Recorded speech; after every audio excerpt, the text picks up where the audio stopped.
Hi, everyone. Thank you so much for coming today, virtually and in person. So today I will be talking to you a little bit about some of the increases in efficiency we've seen in our CLD processes when we have used the Solentim icon. So I'm Caleb Bean. I'm a senior scientist in our research and development group at AGC Biologics.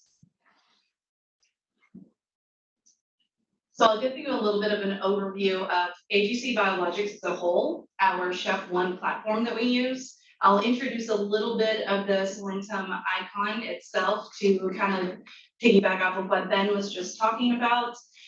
Discuss some of our CLD workflows and some of the advantages that the icon can give us for our customers. So AGC Biologics likes to say we're uniquely different. We are a global facility providing process development through clinical and commercial manufacturing scales. So for 25 years, we have been technical innovators, and we like to say that we are continuous, we strive for continuous innovation within our group.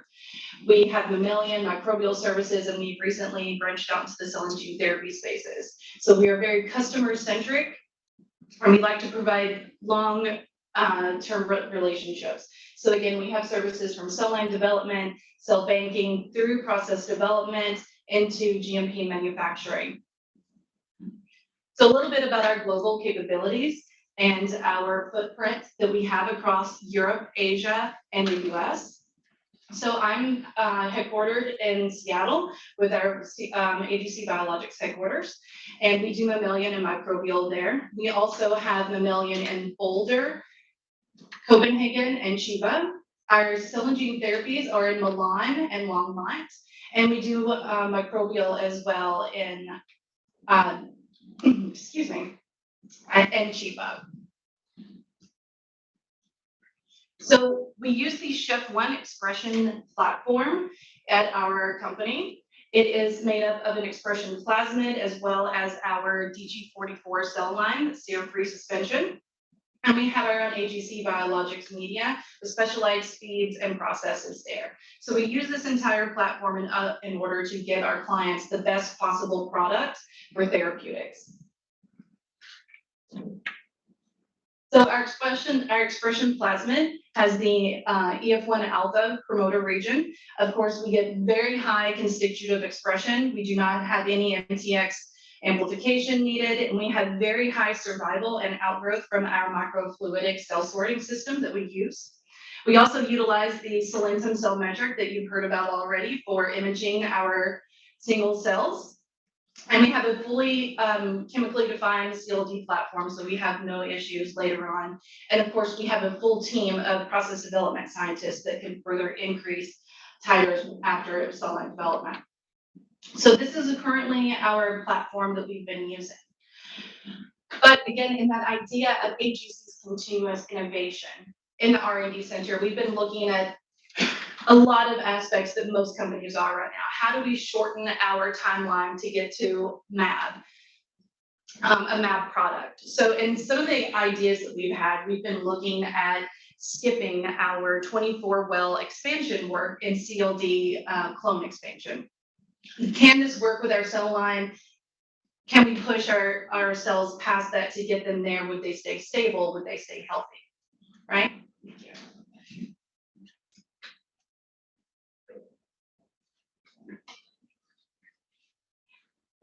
And in order to do that, could we shift out of the 24 deep well plate-based production models? And we found we could.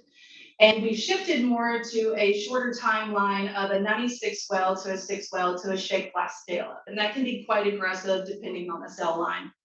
However, when we made this move, or when we were testing this out, we noticed quite a bit that we were losing that titer measurement, right? The whole reason why you do a 24 deep well. We were losing that that point so that we could tell which clones were better. So we were looking at a better strategy and earlier on titer, and a way to assess all of our clones that we single cell sort. So we leave nothing on the table for our customers. And so moving forward, we wanted to find a technique or a technology to allow us to look at production-based clonal expansion? And at the same time, can we decrease our workload while increasing our quality of our product that we can give to our client? So again, decrease workload, increase quality, but we want to do this efficiently and we want to do it accurately. So these are some of the questions that we had in our mind when I was going out and looking for new technologies for us to start to implement or to evaluate. You know, how do we find that early on high producer? What sample volume would be beneficial for that 96 and 6 well scale that we were looking at in that format? Does it fit seamlessly into that microfluidic sorter and cellmetric workflow that we already have in place? Is it high throughput? Is there a fast turnaround? Do we get the data fast so that we can fastly turn around our clonal expansion? And again, does it decrease that CLD timeline? So those are major questions that you want to, when you're optimizing a platform. So that's when we found, you know, there's several instruments, but we found this Solentim icon. And you've gotten a little bit of an introduction today from various people. But of course, it is a multi-assay imaging plate-based reader. And within this, you can do titer, you can do cell viability. I'm only going to just focus on titer for today, okay? But of course, using the studio software, which you just saw from Ben. But this technique gave us that option for the small volume sampling, right? And you can do 60 microliters at a 96 well pretty easily. So these plates that you've heard so much about are pre-filled reagent plates that are 96 wells. All you do is you add 60 microliters of your sample, doesn't have to be spun down, it can have cell debris in it, it's perfectly fine. Then you add 60 microliters of media to that, the media that you're already using within your cell line. You mix, you allow it to incubate in the dark for 5 minutes. After 5 minutes, you read it on the icon, and within 5 to 6 minutes, you have an entire plate-based titer assay complete. And again, as Ben mentioned, there are 2 ranges for this, a low range and a high range. And depending on what point in your CLD that you're focusing on, these ranges really fit into both categories for you. So a little bit about some of the demo work that we did on the icon. So we initially just started with one of our basic maps, we'll call it D37 here. During the demo, we were able to generate a standard curve for that specific molecule. And we had already single cell sorted 8 plates. So we had 8 96 well plates that were already single cell sorted. So this was day 13. We started icon measurements on those plates on the low range. Once we had the entire plate measured, you can see an image of what one of those titer plates would look like. This is not normalized titer. This is just the direct titer that you would get straight from the supernatant. So you can see from the heat map which ones are the best, right? High titer, the top titer percentage of clones were then confirmed for clonality on the cell metric. You can see that image below it. And the top titers that were monoclonal are highlighted in green on that cell metric image. So those are the clones and those are the colonies that we are targeting to move forward into the next step of our process. Those clones were then moved into a 6 well plates. They were let, growth was continued for 4 days. Day 4, they were assayed again. In this specific experiment, they were used a biosensor assay. I'll show you more icon 6 well titer data later. But for this specific, it was a biosensor assay. We moved top 30 into shake flask, and we also moved 5 low ones into shake flask as well. So 5 low icon titers. We continued those all the way through the process so that we can show the difference between high and low titer on the icon, and if that's going to translate all the way through your process.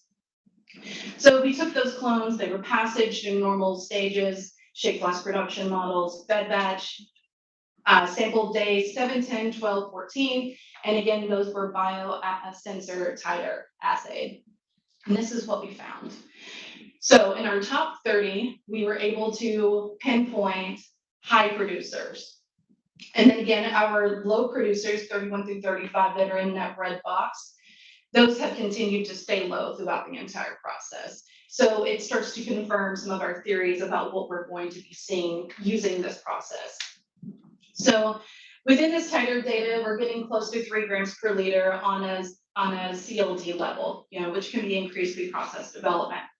But what I want to focus on, and this is going to seem very odd in a lot of heat mapping, but what I want to show you guys is the second column to the left, the 96 well plate icon titer. And you can see how those titers map up.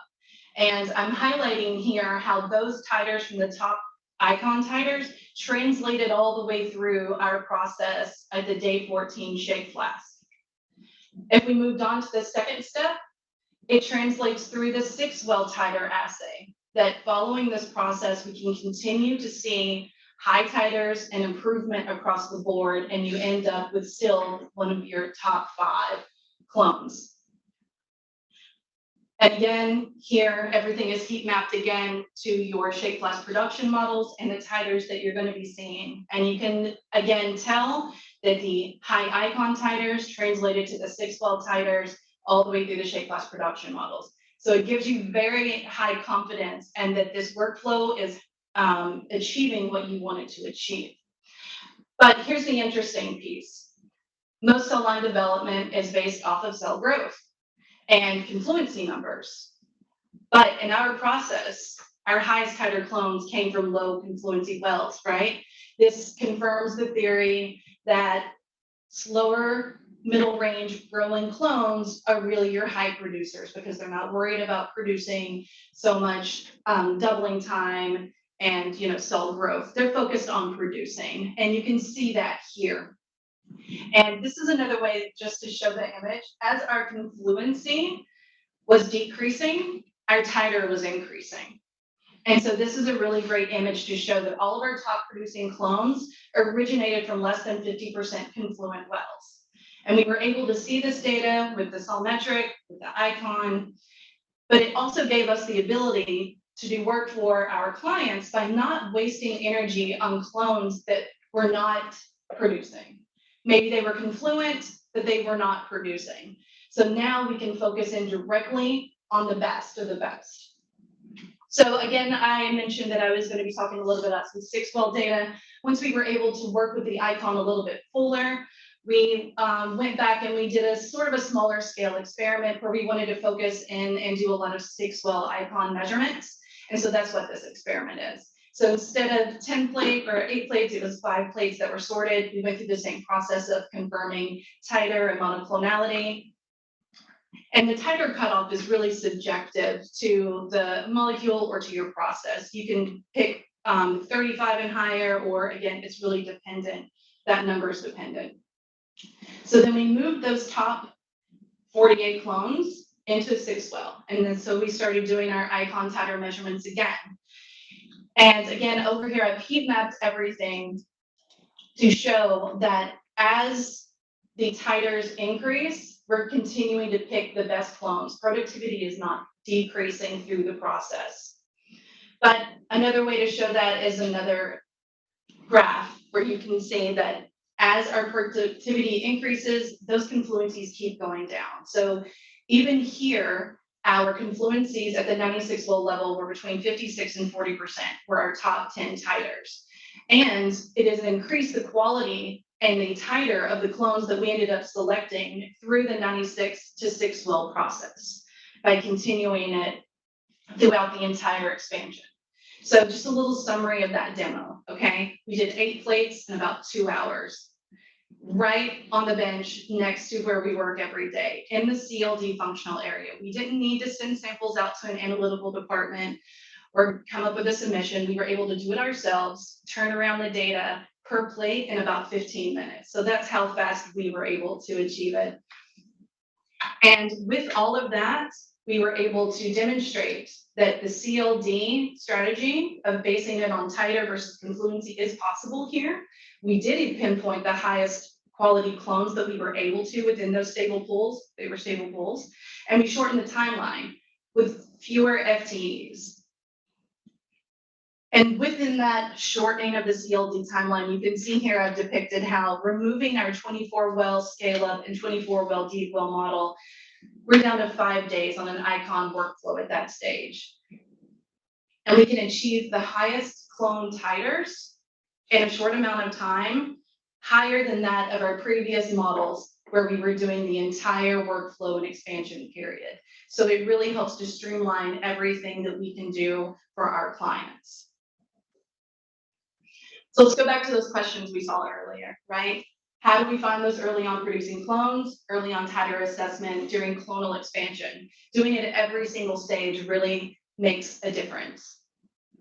Was the sample volume that we were able to use beneficial? Yes, 60 microliters per assay is perfectly fine in a 96 well format.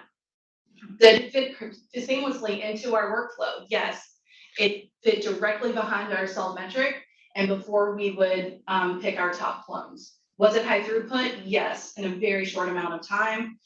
We were able to get that data back, know exactly which clones we wanted to expand and start working on them that day instead of having to wait 2 to 3 days to get data back from an analytical department.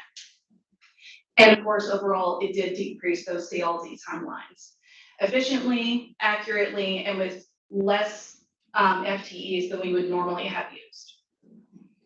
So this would be our CLD workflow moving forward with our microfluidic cell sorter that we use, then into the cell metric, and then into the icon. And of course, the studio software has been fantastic.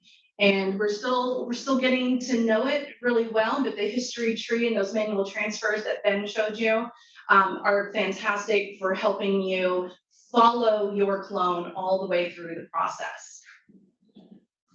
So at AGC, the benefits that we can offer our clients through cell line development and the advantages that we can give them with the implementation of this Solentim icon, again, is customer timelines. We don't need to send samples out, faster turnarounds. We can be very flexible for our clients, and it hits our mark and our slogan of being right and on time. We do have a question from the virtual component. What was the final titer for the top clones? Approximately 3. Great, thank you so much. Could you repeat the question? Sorry. Yes, the question was, what was the final titer? The question was, what was the final titer of my top clone? And at this early on point, it was approximately 3 grams per liter. But thanks for the great segue, whoever that question was from, because pinpointing those higher producing clones, of course, we're doing full titer assessment here, every single stage, every single well, right? Giving our customer that confidence, and that at our early stage development, if it's at 3 grams per liter, we can push it even higher through our process development and more optimization in this process, right? We can screen large numbers of clones, giving them that high throughput, increased screening capabilities that we would like to have. We obviously have a lot of further validation ongoing. I've got 3 different CLD campaigns running right now where I'm utilizing this instrument. So we're very confident in what it can help us do for our clients.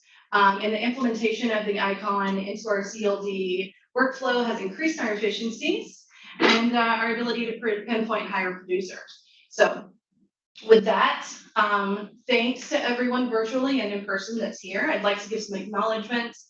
Everyone at AGC Biologics and Advanced Instruments, obviously, thank you for having me. Specifically, my R&D team and my colleagues, Laureen Petty, who is our cell line development associate, couldn't have done any of the work without her. Our cell line development scientist in Copenhagen, Louisa Lindbeck. She's been integral with me helping to optimize these workflows and come up with ideas. Our associate Gao for all of our analytical data turnarounds. And of course, Advanced Instruments, Ben was my other person who was doing that demo with me. So we were in the trenches together for those 2 to 4 hours. And all of our other troubleshooting. So huge thanks to Ben and Teresa for all the support and everything that we've been going through at this time. Again, I'm Kayla Bean, R&D scientist at AGC Biologics. So our website's at the bottom so you can get more information on our company and what we do. And obviously my email address so you can reach out to me, personal questions. And thank you again so much.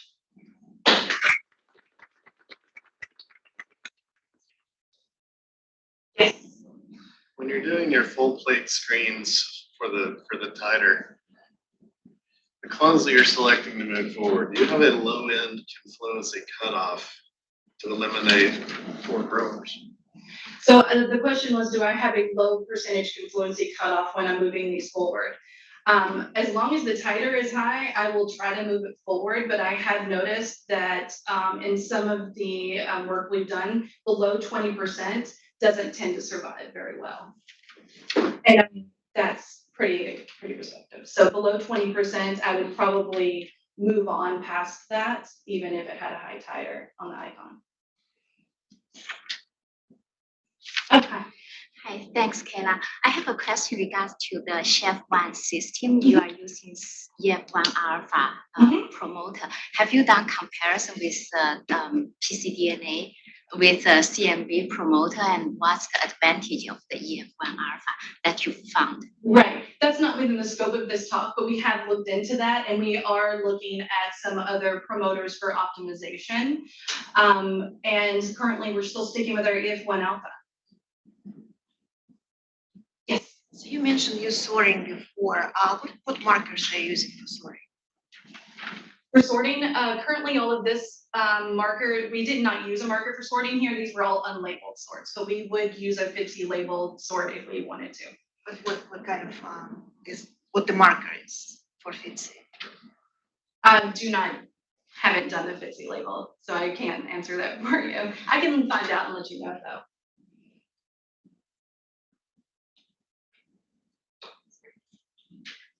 Anyone else virtually?